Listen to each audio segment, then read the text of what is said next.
Live look at Trump Tower in New York City as a judge unsealed the FBI warrant yesterday afternoon with the support of both the Justice Department and the former president. It shows that agents seized 11 sets of classified documents from the former president's Florida residence on Monday, and it reveals the former president is under investigation for potentially violating the Espionage Act. Former President Trump is disputing that the seized records were classified. Former Acting Attorney General Matt Whitaker is standing by, and we have Fox team coverage. Jackie Heinrich is traveling with President Biden in South Carolina. First, though, to Lucas Tomlinson, live in Washington. Lucas. Sources confirmed to Fox a lawyer for former President Trump certified 2 months ago that no classified material remained at his Mar-a-Lago club. The raid on his home took place after weeks of negotiations between the Justice Department and Trump's lawyers. Here's what the FBI says it seized this week. 4 sets of documents labeled top secret, 3 secret, 3 confidential, and 1 set labeled TSSCI, that's top secret, sensitive, compartmented information. Officials say that last one the most concerning because it contains some of the highest classification levels designed to keep secrets from people who don't need to know and risk severe damage to the country. They're only supposed to be viewed in special government facilities. The former president responded in a statement earlier, "I have truth on my side, and when you have truth, you will ultimately be victorious." The list of seized items in the warrant does not describe them in detail. The Washington Post reports the FBI agents were looking for documents related to nuclear weapons. Trump called that allegation a, quote, hoax. His former director of national intelligence says there is precedent for this type of investigation.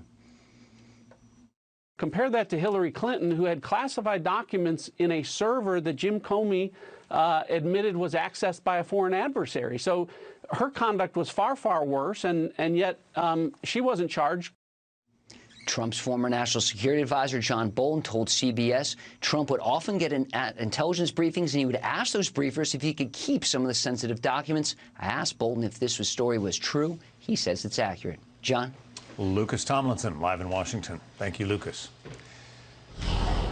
Well, President Biden is celebrating gas prices dipping below $4 a gallon for the first time since March, but critics point out gas is still nearly twice as expensive as it was this time last year.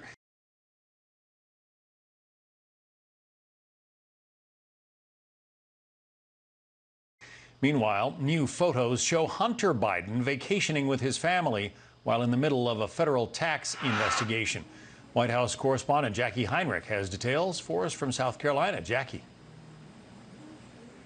Good evening to you, John. President Biden says he'll sign this bill next week and follow it with a big celebration at the White House with lawmakers on September 6th. But he's already using this legislative win to campaign against Republicans. Every single Republican against lower prescription drug prices, against lower health care costs, against a fairer tax system, against tackling the climate crisis, lower energy costs, and good-paying jobs. The Democrats sided with the American people, and the Republicans sided with special interests. That's the choice we face. It comes as Biden has been seeking credit for a recent drop in gas prices, even though they're still almost twice as high as when he took office. With inflation remaining a top concern for voters, White House officials have also been trying to build up goodwill, saying the Inflation Reduction Act, as it's called, will bring down the cost of living, although experts agree it won't directly impact inflation for at least a year or more. Officials say Medicare negotiations will bring down the cost of prescription drugs, and energy costs will come down because of climate investments like tax credits for electric cars and solar panels. But the White House has had trouble answering how exactly this bill will have an immediate impact that people can feel in their wallets. The bill's to be paid for in part with audits on what Democrats call wealthy tax cheats. But the IRS and Treasury heads have vowed no increase in audit rates for people making less than $400,000 a year, like the president promised. Republicans, though, expressing doubt. They're not going to be auditing people under $400,000 that make under $400,000 a year, and the JCT has estimated that actually about over 80% of the audits are going to be on people making under $200,000 a year.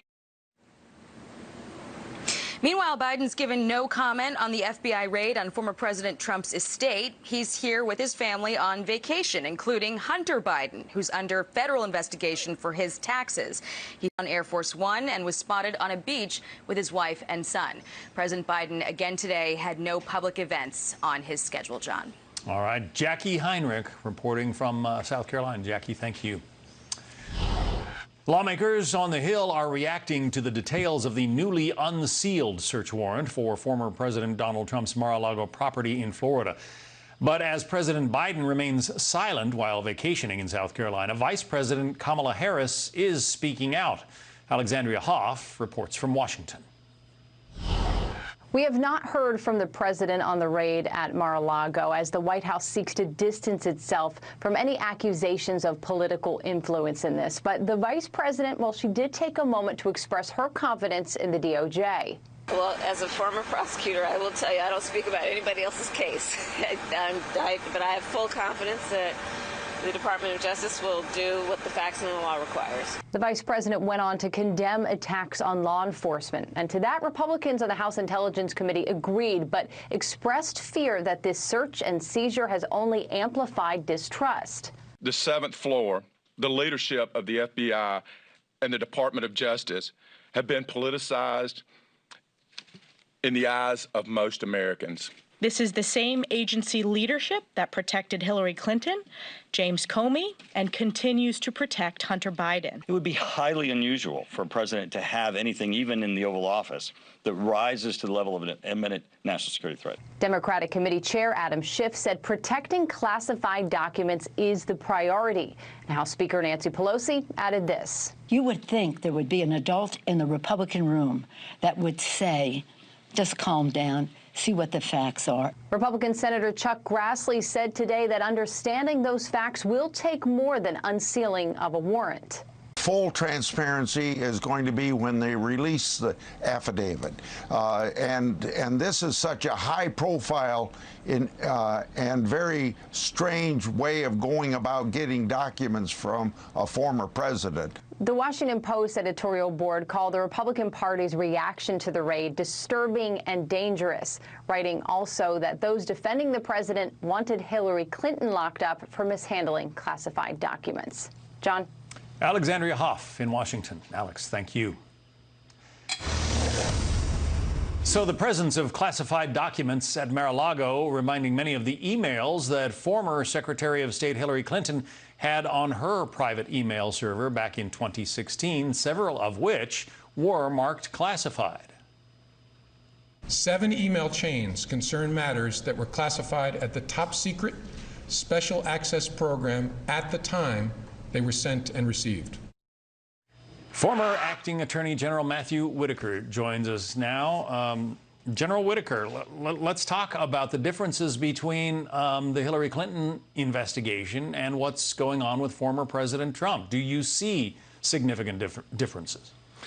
I do. I see a big difference. One is that, as Director Comey just described, Hillary Clinton had 7 times the amount of TSSCI material on her private email server as alleged that Trump had at Mar-a-Lago. I think the other interesting thing is there was never an argument that Hillary Clinton possessed this and it was classified.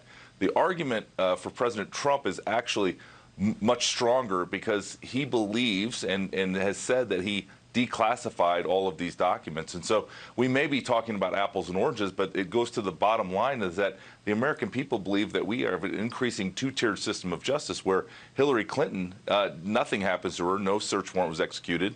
And at the same time, Donald Trump, they used the most intrusive way and the most public way, quite frankly, John, to go after him to demonstrate that he's under an investigation. I just think it's a complete mismatch of tactics here based on those 2 parties alone, and I could go much deeper with other parties as how they're treated differently as well. Yeah, if the national security nightmare was, waiting to explode at Mar-a-Lago, why did the FBI wait 3 days after the warrant was signed before they actually made the raid?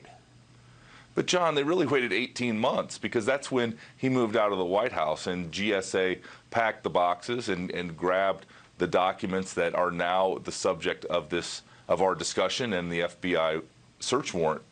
And I just think at the end of the day, this is all going to amount to nothing, that they're not going to charge Donald Trump because they have to overcome two large hurdles. First, it requires knowledge. If you remember when Jim Comey went in front of the press and talked about the Hillary Clinton case, he went to the question of knowledge. And in this case, Donald Trump either believed this was classified or, as you described at the beginning of this story, for 2 months ago, his lawyer certified that there was no classified information at Mar-a-Lago. The second step is that President Trump believes that he declassified this. So with the knowledge and the declassification, I can't imagine a criminal case being based on this evidence. Yeah, there is argument over that, apparently. The president, the former president, has said that, he would essentially declare documents classified or say that he wanted to take them to his Mar-a-Lago estate. People like John Bolton have affirmed that he did that kind of thing. And as president, he has the right to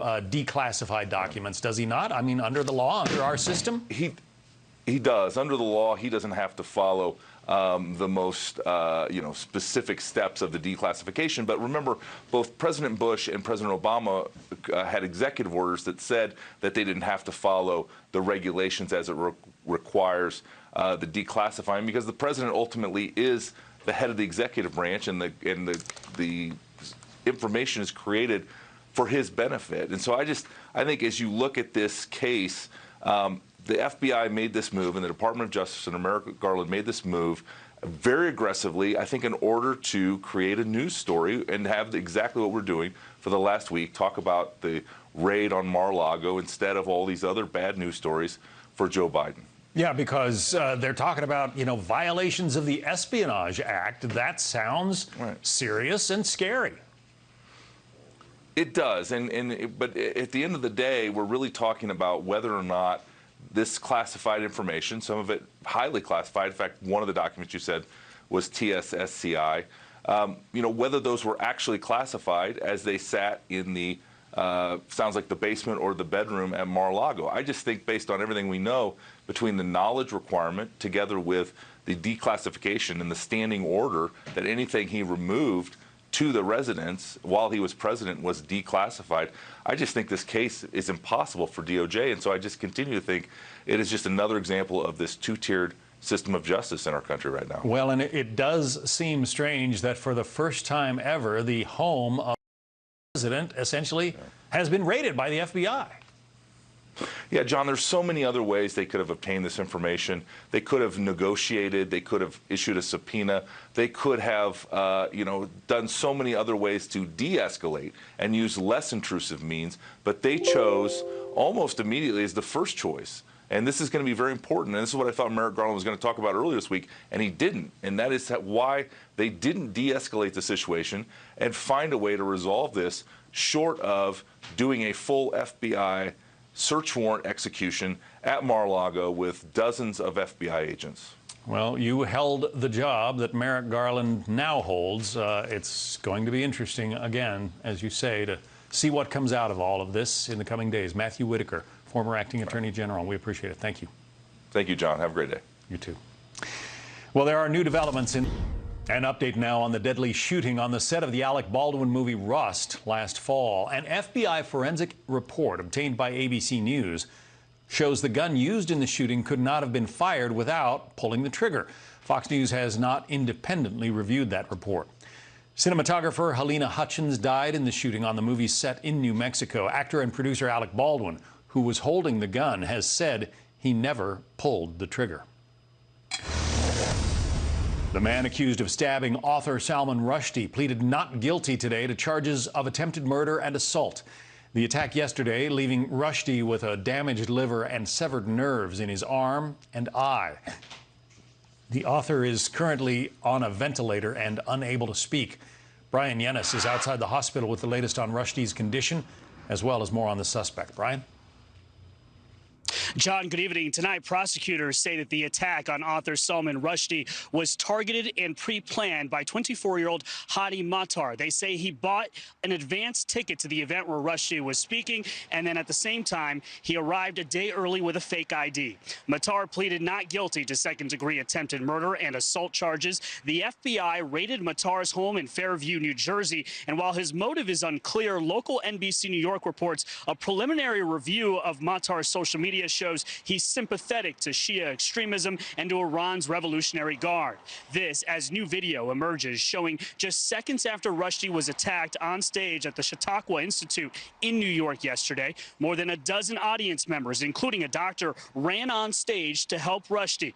Rushdie fell to the floor where witnesses saw him punched or stabbed about 15 times. The suspect was arrested by the state police officer assigned to the event. The 75-year-old renowned novelist lived under the weight of death threats for more than 30 years after he published the book, The Satanic Verses, which some Muslims consider blasphemous. It got him banned from Iran, and a bounty was put on his head after the Ayatollah issued a fatwa or death edict against him in 1989. In Iran, news of Rushdie's attack was praised by the public.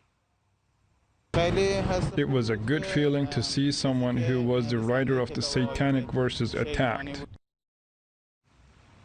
In a statement, President Joe Biden tonight says, quote, Salman Rushdie, with his insight into humanity, with his unmatched sense for story, with his refusal to be intimidated or silenced, stands for essential universal ideals, truth, courage, and resilience. Rushdie is on a ventilator at the trauma center here in Erie, Pennsylvania. He was stabbed in the neck and in the abdomen, and John, he could lose an eye. John? Terrible. Brian Yennis, live from Erie, Pennsylvania. Brian, thank you. There is mixed reaction in Iran to the stabbing attack on Salman Rushdie. Some celebrate the attack, but others worry that it could further isolate Iran from the global community. Kitty Logan reports on that side of the story. Hi, John. So 30 years after Salman Rushdie's book, The Satanic Verses, was published, many had thought the controversy was in the past. But it seems that some more hardline Iranian newspapers have praised the attack on the writer. The current Iranian government has not commented on the stabbing of Salman Rushdie. A spokesman for the Iranian-backed militant group Hezbollah in Lebanon also says it knows nothing about the incident. Rushdie's book, The Satanic Verses, sparked passionate protests in Iran after its publication. The country's then leader, Ayatollah Khomeini, issued a fatwa in 1989 calling on Muslims to kill Rushdie. The regime even offered a bounty worth millions of dollars as a reward for his murder. Rushdie was then forced into hiding. Now, worldwide tributes have been pouring in from politicians and fellow writers in support of Rushdie. British Prime Minister Boris Johnson said that he's, quote, appalled that Sir Salman Rushdie has been stabbed while exercising a right we should never cease to defend. And French President Emmanuel Macron tweeted, he has just been the victim of a cowardly attack by the forces of hatred and barbarism. His fight is our fight. It is universal. Now more than ever, we stand by his side. Ironically, Salman Rushdie had recently described his life as pretty much back to normal, and he was seemingly confident about leading a more public life. Back to you, John. Kitty Logan. Kitty, thank you. A wave of reaction after actress Anne Heche was declared brave for her fiery LA car crash. Celebrities are not the only ones speaking out. We're also hearing from the woman who lost all of her possessions when Heche's car slammed into her home. Christina Coleman reports from Los Angeles. John, Anne Heche crashed her car into a Los Angeles home last Friday, engulfing both her vehicle and the house in flames as neighbors watched in shock. Video obtained by TMZ shows Heche narrowly missed a pedestrian before crashing into the property. The woman who lived there suffered minor injuries and lost almost everything in the fire. She has received more than $163,000 in donations to help rebuild her life. Despite everything she's going through, she took time to send her condolences to Heche and her family. The news of Anne Heche passing is devastating. Her family and her friends and her children especially really have suffered a great loss, and my heart goes out for them. This entire situation is tragic, and there really are just no words. I'm sending love to everybody involved. Haish was declared brain dead on Thursday and has remained on life support and in a coma until her organs can be donated. On Thursday, LAPD sources told TMZ Haish had cocaine in her system at the time of the crash and that more tests were going to be run to rule out any substances administered to her at the hospital as part of medical treatment.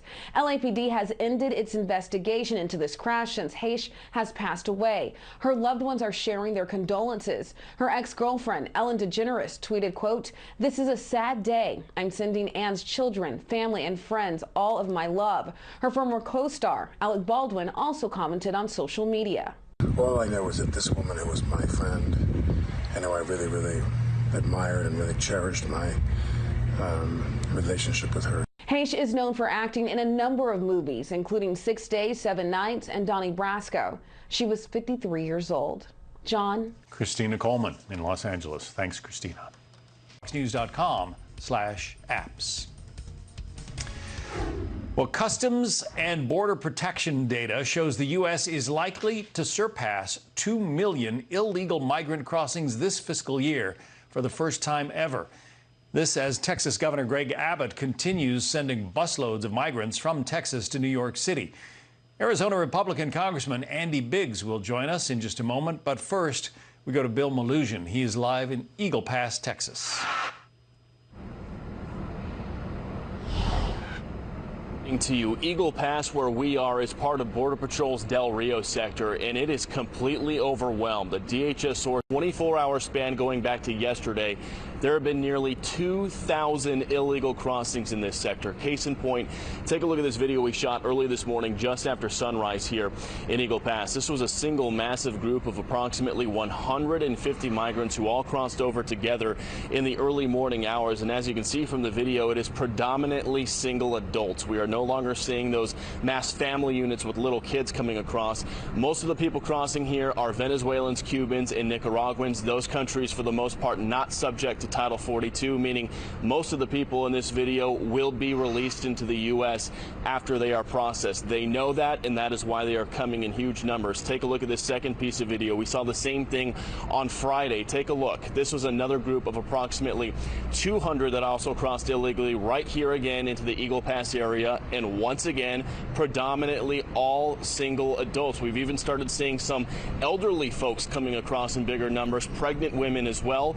Just to put things in perspective, there have been nearly 400,000 illegal crossings here in the Del Rio sector just since October. That is equivalent to a population bigger than the size of the city of New Orleans. Elsewhere along the border, take a look at these photos out of the Miami sector, Miami, Florida, somewhere we don't talk about a whole lot. This is a Haitian man Border Patrol arrested after he was in a boat with 113 other Haitians trying to land in Florida. He's a convicted sex offender with a prior conviction for fondling of a child as well as kidnapping. Again, he was stopped in a mass human smuggling event in a boat with several other Haitians in the Miami, Florida area. And back out here in the Del Rio sector where we are, agents announced they just arrested their own sex offender a couple of days ago, announcing they arrested a man with a previous conviction for forcible sodomy in the state of Virginia. So it just goes to show it's not just mass families or mass adults turning themselves in. There are bad apples trying to sneak across our border as well. We'll send it back to you, John. Bill Malugin in Eagle Pass, Texas. Bill, thank you. So more buses of migrants arriving in New York City and Washington from Texas as the public feud between Governor Greg Abbott of Texas and the city's mayors escalates. Nate Foy is live in New York City. He has the latest on that. Nate. Hey, John. Yeah, the New York City Office of Immigration Affairs confirms with Fox News they're not expecting any more migrant buses to roll into the city tonight. But, of course, 2 rolled into the city yesterday with 89 migrants, the vast majority of whom were single adult men.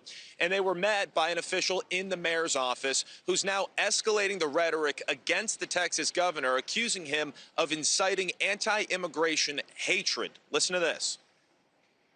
He is fomenting anti-immigrant hatred, and he's distracting from the fact that he is failing as a governor and failing his people, and he is using immigrants and asylum seekers as political pawns. Now, John, Commissioner Castro, who you just heard from, was there to greet the 89 migrants yesterday. He says multiple migrants tested positive for COVID-19. Now, those who did are being kept in isolation at shelters right now. But also at New York City shelters, Mayor Adams is responding to a New York Post article where a Navy veteran accuses the city of treating migrants better than homeless Americans. That veteran says Americans are being pushed aside. Here's the mayor's response to that. We treat everyone who seeks shelter assistance the same way. Is universal on how we treat people. That is what we've always done. Of course, the other city, John, receiving migrants is Washington, D.C., where Mayor Muriel Bowser is renewing her request for National Guard support to deal with the influx of migrants coming from Texas. Her initial request was denied by the Pentagon last. Governor Abbott's office confirms 6,800 migrants have been bused to Washington, D.C. in recent months. Now, also, according to Governor Abbott's office, just 360 migrants have been bused here to New York City in the past week, which is just a drop in the bucket of what they're dealing with in Texas. But despite that, the mayors of both New York City and Washington, D.C. are asking the Biden administration for more help. We'll send it back to you, John. Nate Foy, live in New York City. Nate, thanks. For more on the ongoing crisis on the southern border, let's bring in Arizona Republican Congressman Andy Biggs. He's a member of the House Judiciary Committee. You just heard the numbers from Nate Foy there, Congressman. 6,800 immigrants have been bused to Washington, D.C., 360 to New York City, and the mayors of those towns are crying foul. Meantime, you've had 2 million illegal immigrants cross the border in Arizona and Texas just this fiscal year, or we're on our way to that number. That doesn't include last year. Your response? Well, I can't believe I'm hearing these people cry xenophobia and that type of thing, when the reality is, in a single day along the southern border, we get more people coming in than they have had in the last several months. Those are big cities. I have cities that are small towns, very few services, and they're getting the influx and feeling the brunt of this. It's outrageous, quite frankly. And what they should be doing is they should be calling on President Biden to close the border and make it secure, instead of blaming other people for their inability to provide services that we have to provide for in Arizona, Texas, California, and New Mexico. Yeah, they're asking the Biden administration for help in dealing with some hundreds or, a few thousand immigrants in Arizona and Texas. You've had millions. Yeah, that's exactly right. And you know what, John, when we start talking about those millions, we're not talking about the known gotaways, and we're also not talking about the unknown gotaways. And when you get the people then who are getting away, we caught a few sex offenders recently, but you've got sex offenders, murderers, violent criminals, members of gangs. You've got people who are on the terrorist watch list. And we're not even talking about the drugs that are pouring across the border and the inhumanity toward the people who are actually coming across the border. So this is a humanitarian disaster, and they're worried about their big cities, and we're worried about the country as a whole, and particularly those of us in the states that are along the borders that are bearing the brunt of this. Meantime, Arizona's governor, I understand, is trying to seal some of the gaps in the border wall by putting big shipping containers, those 40-foot-long shipping containers there where the wall was supposed to be built, and topping it with razor wire. What do you think about that? Well, I mean, he's taken the bull by the horns. It needs to happen. He's only going to be able to do 1,100 feet right now, and that's just going to be in this one particular area. And if you go, John, if you go down just further south from there, just a couple miles, you're going to have wide open area where literally hundreds and sometimes thousands a day come through. So it's still going to be a problem. It's going to help direct the flow of these illegal crossers. But the reality is the Biden administration has got to do more to help solve